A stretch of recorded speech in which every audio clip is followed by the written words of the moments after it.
Most of us grew up being told that we only use a small part of our brain, and imagine if you used all your brain, what you could be. Well, the fact is that all the parts of our brain are active. All the nerve cells are being used. The question is, if you could somehow adapt yourself in terms of how you use your brain, rather than let your brain use you, could the potential for your brain activity and your mental accomplishments be even greater?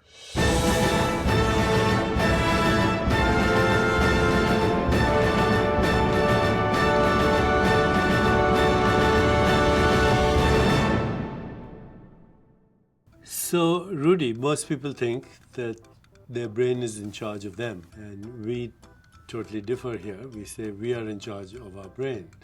And you make the point in the book very clearly, right up front, that you are not your brain. What do you mean by that? Well, I think if you just carry out this simple exercise of saying, my brain, you have to ask who asked that. Who said, who's the my? Who asked my brain?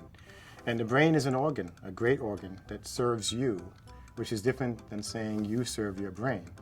As soon as we identify with the activities of our brain, thoughts and feelings, then we are no longer in charge of ourselves. We are just serving the functions of an organ. It's similar to saying when you're hungry and your stomach's telling you to eat, that I'm my stomach. It doesn't make any sense. So just like I am not my stomach, and I'm not my skin, or I'm not my hair follicles or my toenails, I'm not my brain either. That gives me influence over the form and structure of the brain.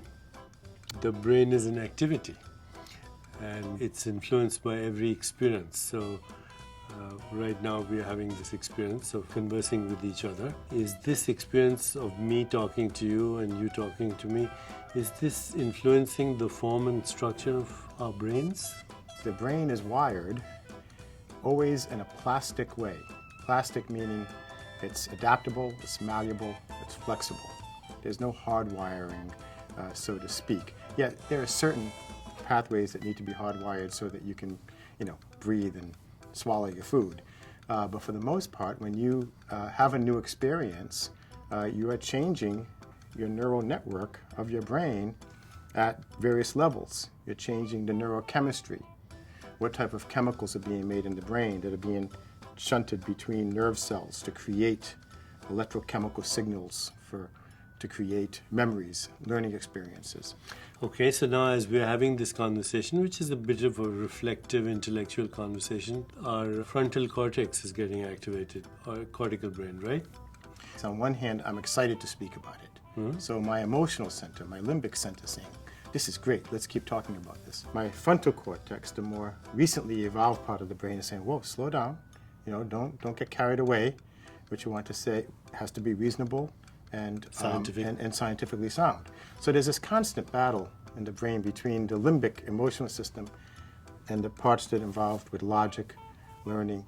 And what's beautiful is that as you experience new things, the neural networks in all these parts of the brain are changing, even how they interact with each other. So you're getting changes in connections between nerve cells within certain regions, like the limbic region for emotion, at the same time within your cortex, where there's thinking and reasoning, and how those regions interact with each other. Mm-hmm. So this happens at every moment you're interacting with the world, seeing a beautiful forest or trees and birds in the forest, or when you're at a scientific lecture being stimulated by some new topic. This is fascinating to me because most of us don't think about it this way. We think, oh, there's the brain and it does its thing. But right now there are lots of people who are actually watching us on YouTube. Are we influencing their brains, the structure of the brains right now? All of this input is influencing the brain of the listener. So the listener's brain is being influenced by our conversation, and certain parts are being activated, neural networks, and that activation requires the manufacture of proteins. So that requires certain genes to be activated. So we're not only influencing each other's DNA and genes, but all those people who are listening to us. Right now, as people are listening to us, if they're being stimulated by what we say and relating to it, their chemicals are changing. As a result, the connections between nerve cells are actually changing. If you picture almost like little worms that are extending and growing and now connecting in different places because of the experience, for example, of the viewer of us speaking right now. And this is called neuroplasticity, right? Neuroplasticity. That the brain is plastic. The form of the and structure of the brain can be influenced by every experience, including a conversation.